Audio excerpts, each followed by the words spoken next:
Hello, everyone. This is the 5th episode of the LolFish podcast, and we have a couple things we'd like to talk about today. That includes some MLB All-Stars. There were 32 first-time All-Stars. We're going to talk about some of the big snubs and overall just talk about how we feel about people that got in.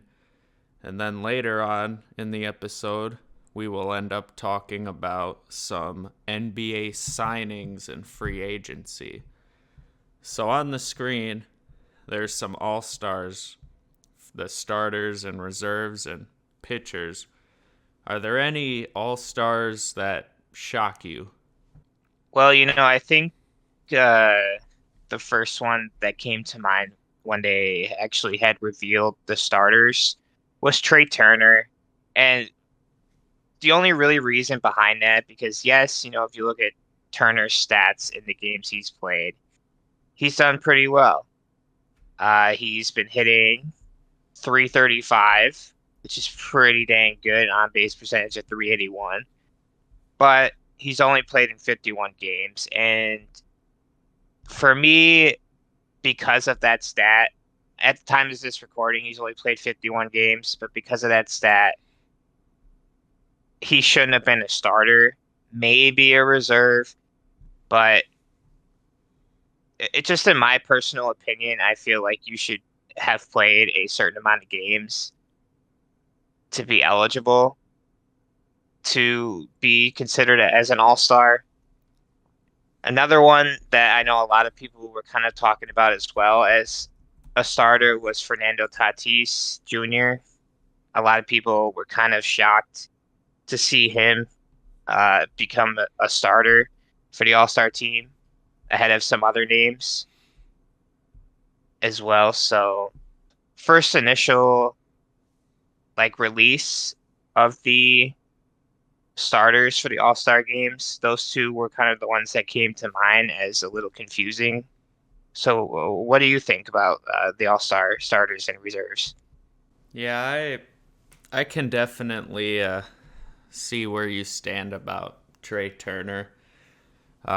He probably should have been a reserve because his stats are still all-star worthy, but probably shouldn't be a starter over, guys like a Mookie Betts. And, granted, Mookie has been injured, but, you know, there really wasn't a good shortstop that you can put in that spot, kinda. Because LED La Cruz, him making the All-Star team, sure, he has crazy stolen base numbers, but he's batting like 250, and it's kind of, I don't know, like he probably should have been in, but I don't know, there weren't very many good options for that, really. But CJ Abrams is a name that is kind of, you know, a little, it's not bad that he made it, but it's a little shocking. Like, he's having a great season, but just seeing a young guy like that make the All-Star team is pretty cool. Yeah, and then another, speaking of young guys who made the All-Star team, another one when I was watching them release the reserves and the pitchers, one that shocked me was Paul Skeens. Yes, I absolutely know that he has been dominant in his short amount of games that he has pitched. And I say short amount of games because he's only pitched in 10 games. Again, like my Trey Turner point, is that all-star worthy? Pitching only in 10 games? Yes, he has the stats. He's 5-0, 2.12 ERA, but we've only seen him pitch in 10 games, 59 and one-third inning. So again, is he deserving over some of these other pitchers who have pitched in a lot more games and a lot more innings pitched? What do you think about Paul Skeens making it? I I get why they would let him come in because he has that wow factor. They want to, have a face of MLB kind of for the pitching aspect, because a lot of these, superstar pitchers that we've come to know and love, in a couple years they're going to be gone because they're all old, and they kind of want to advertise a guy like that and get him in there. But him not playing as many games as everyone else, most pitchers at this point have about 16, maybe 17 starts, and he has 10. So there's a pretty big discrepancy there. Like, if he had 17 starts, would he still be as dominant as he is now? There's a high chance he could be, but we don't know. He could have had a couple blow-up starts, playing against better teams. And I don't know, I can see why they did it, but it's a little different, I guess. Yeah, just looking over the All-Star starters and All-Star reserves for the National League and American League, I feel like there was definitely more kind of surprises within the National League side of things. But looking at the American League All-Stars, I feel, a lot of them actually kind of make sense as to why they are a starter or why they are a reserve. But yeah, because all the people we've mentioned as surprises so far have been National League. Do you think this is because maybe the level of competition in the National League is a little bit less in the American League? Or why do you think that there's a lot more questioning going on within the National League? Um, it could be that, but it could also be, a lot of the surprises could very well be from the aspect that they need every team to represent a player in this all-star game, and that can have more surprises. Like last year, with the Oakland Athletics, I don't think anyone could justify any one of those players making the all-star game, but they had to have one. And to talk about your competition, could it be less than the American League? Um,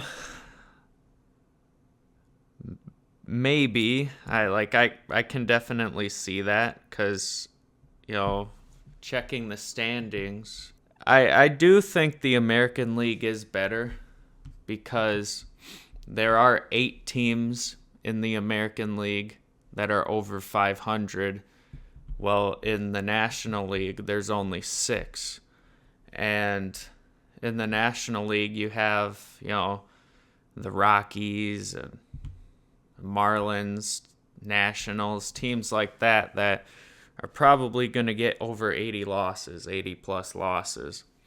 And in the American League, you have teams like the Orioles, Yankees, Boston, Cleveland, Astros, Mariners. Those are all pretty decent teams. And I think for the National League to have more surprises in their all-star lineup, it might be because of roster turnover. Like these bad teams are trading these good players away to these better teams, and you can see new all-stars pop up on those worse teams. Yeah, and you touched upon how there's 8 teams currently in the American League that are above 500, and there's 6 teams currently in the National League that are above 500. But then even when you look at the teams that aren't above 500 within the American League, like the Tampa Bay Rays, who we have seen have a great record the last couple seasons, the Detroit Tigers, who haven't been that good the last couple seasons, but are seemingly on the rise a little bit. The reigning defending World Series champions last year, the Texas Rangers, who are currently sitting under 500. The Toronto Blue Jays, who the last couple of seasons have been doing pretty good, currently sitting at 500. So when you see these kind of teams that are below 500 within the American League that in the last couple of seasons have been pretty decent powerhouses within the American League, I feel like maybe there is kind of more competition within the American League because if you look at like the National League, there's the Mets who've been disappointments, the Pirates who have kind of been on the bottom of the league a little bit the last couple of years, the Reds as well, and you touched on the Nationals and the Marlins and the Rockies. So I do feel like that within the National League it's very top heavy, but within the American League there's definitely some teams that even that are near the bottom that the last couple of years have been pretty good. So I that's why I kind of brought up like asking like do you think that some of the National League suggestions were kind of confusing to some people because like I had mentioned, all the people that we had brought up that were kind of scratching our head about are within the National League, whereas within the American League, we're kind of like, oh yeah, I could make a case for as to why they did make the All-Star team. Yeah, and it does seem to be that besides, the Mookie Betts of the world and, Freddie Freeman's, Yelich, Shohei, Bryce Harper, those guys, it really does seem like the better players in Major League Baseball are playing for those American League teams. And that explains why it's so top heavy because, they have better players all stacked throughout even the lower teams. Like you said, the Texas Rangers are below 500 and their rosters are stacked. You know, it's interesting. All right, so continuing with our MLB All-Star Game talk, let's now talk about the biggest snubs. So, in your opinion, who are kind of some names that you feel like should have made it over others? For batting wise, my biggest ones, I do believe Christian Walker should have made it in, but in the National League, Freddie Freeman and Bryce Harper are first basemen, but with every team representing a guy, Pete Alonso got in over Christian Walker, and I don't think that should have happened. And another one, I truly do believe Bryce Terang should have made the All-Star team. He's been having, an amazing season for Milwaukee. You know, you could very well say he's the third most valuable hitter on the team behind Yelich and William Contreras. He gets timely hits. He gets on base.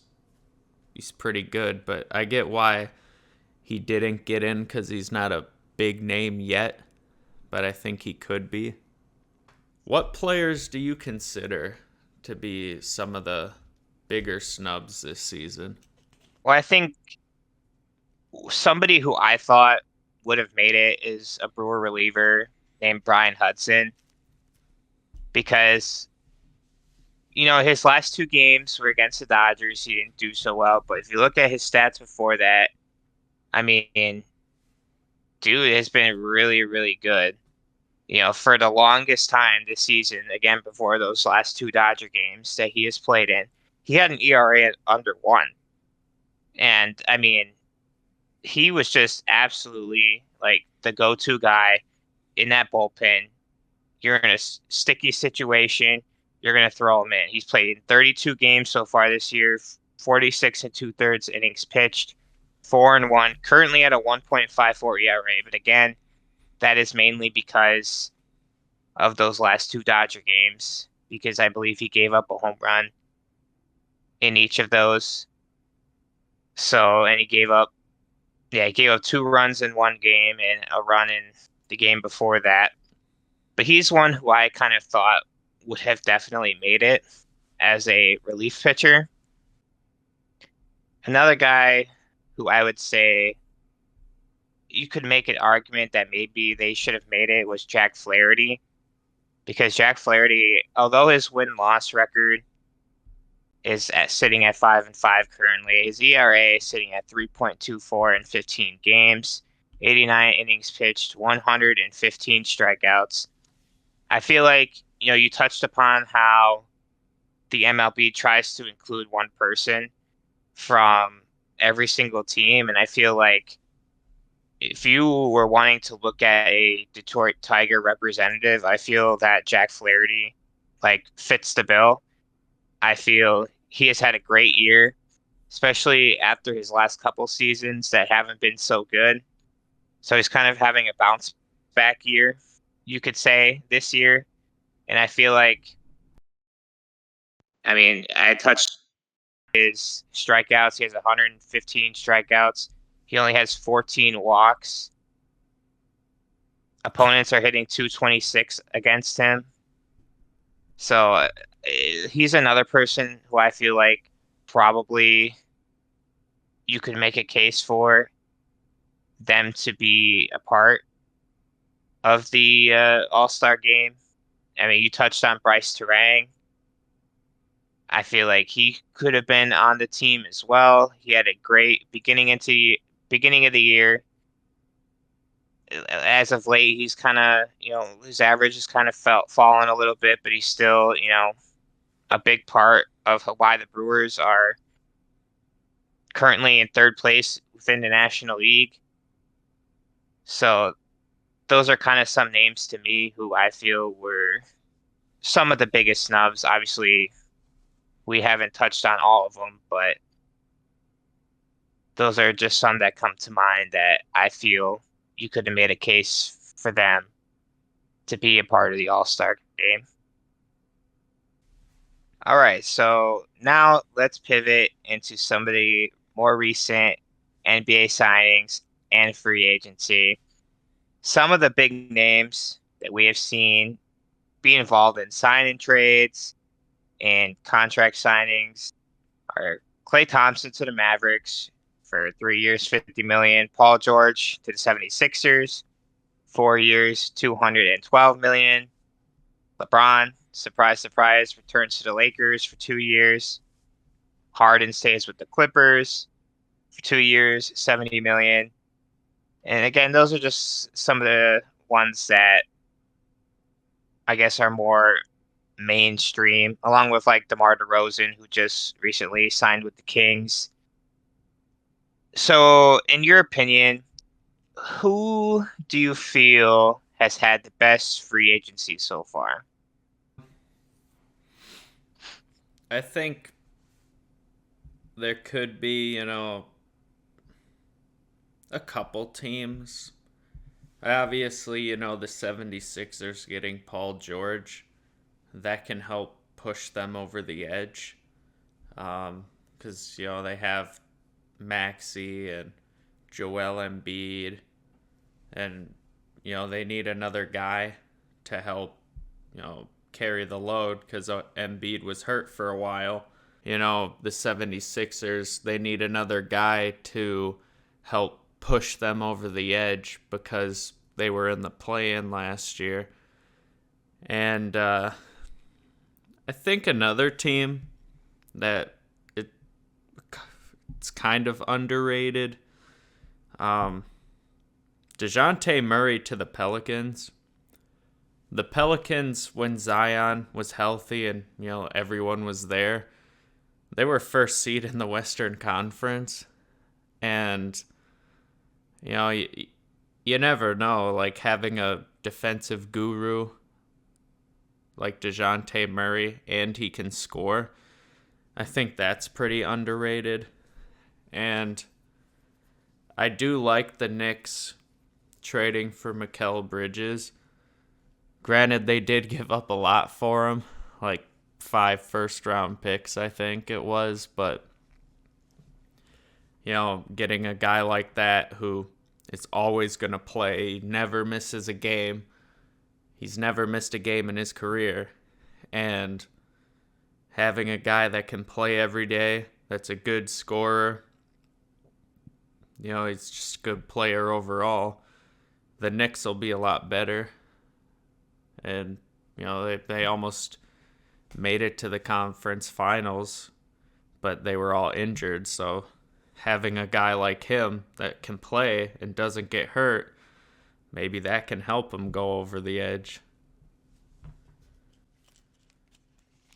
Yeah, and just to add on to what you were kind of saying here, some of the other people who have signed with the 76ers, Andre Drummond, who I feel kind of pairs well with Embiid. They re-signed Kelly Oubre Jr., which I feel was kind of a big thing that they needed to do. They signed Eric Gordon. They signed Caleb Martin. So they're bringing in a lot of, Maxey and Oubre they re-signed, and, to bring in people like Drummond and George and Gordon and Martin. Those are kind of really good additions. I think personally the 76ers have had the best free agency so far because of the guys that they have re-signed and because of the guys that they have brought in. Another one that did come to mind, as you mentioned, was the Knicks. The Knicks did lose a couple pieces, like Isaiah Hartenstein and Bogdanovich, but to bring in a guy like Mikal Bridges and to re-sign somebody like OG Anunoby, a guy like Mikal Bridges could help kind of, like you had mentioned, can help, this team possibly, again, be at the top of the Eastern Conference. I'll restart. All right, so looking throughout this list here of some other just quickly signings, Pascal Siakam and Obi Toppin returning to the Pacers, who were really big contributors for them last year. The Warriors, who, lose Klay Thompson. They waive Chris Paul, who goes to the Spurs, who you were very, very happy about. But for them to bring in people like Kyle Anderson and Buddy Hield and DeAnthony Melton, Kyle Anderson, Buddy Hield are solid players that they are replacing Thompson and Paul with. The Pistons re-signing Cade Cunningham and bringing in people like Malik Beasley and Tim Hardaway Jr. and Tobias Harris, who, I mean, come on, man, this guy cannot keep getting away with this. 2 years, $52 million for Tobias Harris. I mean, what are we doing, Detroit? Come on now. Yeah, I agree with that.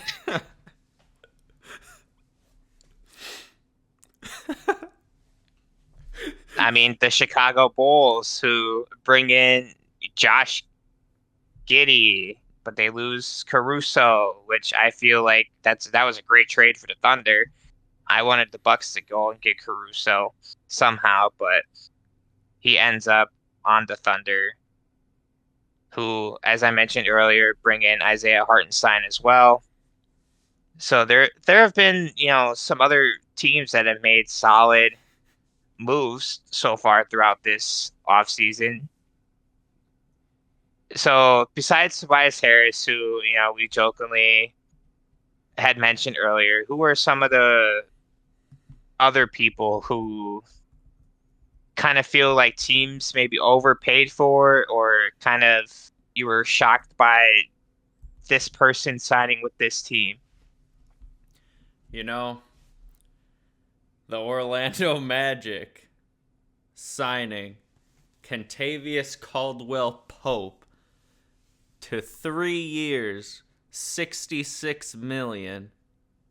Holy overpay for a guy like that to score like 9 points a game. You're gonna pay him $66 million for 3 years to just play on the bench, or maybe even start. I don't know, but to get a guy like that where they could have went out and gave 66 million to an actual star. The Magic are an up and coming team, and they go and give Caldwell Pope that kind of money. To me, that's insane. Like, I get it if you have the cap space, but there's a difference between, spending money for improvements and then just spending money because you think you have to. To me, that's crazy.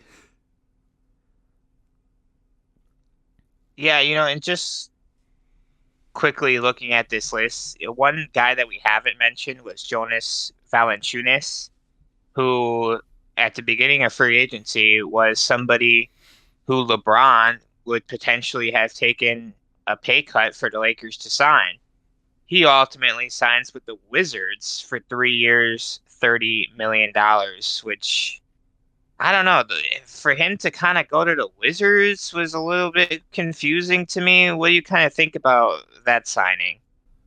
He's 32 years old.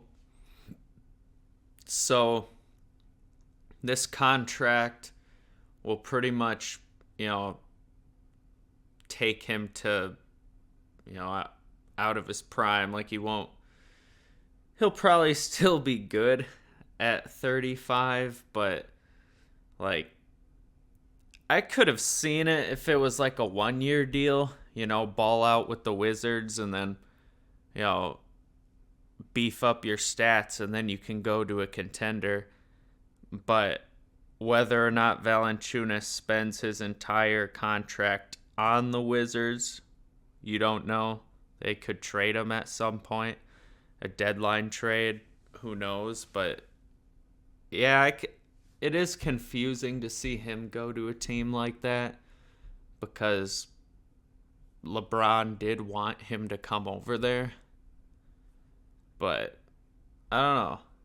It's a little strange. Yeah, and also, just quickly looking at some of the names that are still available, there are many veterans that a team could go out and sign, like a Gordon Hayward, a Kyle Lowry, an Evan Fournier. There's also people like Gary Trent Jr. who could really help out another team. And so there's still many people here who are available that could still like be very impactful to a contending team. People like Thanasis Antetokounmpo. Shut up. The Bucks, go get him, man. Shut up. Go get him, man. Sign that man. Thanasis Antetokounmpo. What? Bucks, you have a roster spot left. Go get that man. He's the he's the best cheerleader in the game. But in all seriousness, like there are people out there who could still be very impactful to other teams who are contending. And yeah, I mean, there's still a lot of NBA free agency left. There's still a lot of roster spots to fill. And there are still a lot of people who need to find new homes or return home for the season. Is there anything else you wanted to touch on about NBA free agencies? James Harden, like I can see, bringing him back, but to get him for $35 million a year for 2 years, and yeah, he's still good, but what we've seen of him recently, he's not the same old James Harden. He's the James Harden of new, where he averages like 16 points a game. So he's still good, but is he really worth, $70 million for 2 years? What do you think? Yeah, the Clippers free agency has kind of been just all over the place. Um, they want to cut people to get under the tax. but then they like go and give James Harden like big money, and it's just I honestly don't know what the Clippers are doing, and honestly I don't feel like they know either. Like if we're being honest, um, I just also realized that I touched on your Spurs a little bit, but you haven't really kind of given your opinion on the Spurs signings here of Chris Paul and more recently the trade, which then gives them Harrison Barnes. So how do you feel about some of the moves that the Spurs are making this offseason? In my honest opinion, I think they are great moves because the past couple years they've had a youth movement. Like everyone on that team is like, younger than us or about our age, 20 to, 23 years old. So, you know, it's it's nice to see a veteran presence, especially like a guy like Chris Paul. He can turn a bunch of those young guys into better passers. He's going to be throwing lobs to Wemby all year. It's going to be exciting to see. And Harrison Barnes, he's a good veteran presence. He's a great guy too. He has that Spurs culture. He's you know straight to the point about basketball, and he's a nice guy, and he's a good shooter. Sure, he can disappear sometimes, but just having those guys there, it means a lot to a young team like San Antonio. Yeah, I do feel like bringing in a guy like Chris Paul and another vet like Harrison Barnes will definitely help the younger guys on the Spurs team mature and just learn a whole lot from them. I mean, Chris Paul has been in the league for a very long time, and he can help out with not only the young guards, but the young players that are on the Spurs and, Victor Wembanyama and, just other people who, as you mentioned, are, 20, 21, 22, 23 years old. It's important to have that veteran leadership within your locker room, and I feel like that's what the Spurs are doing in this free agency. They're bringing in those veterans that can help teach their young players, and I think it's the right thing for them to be doing this free agency. Yeah, I agree with that.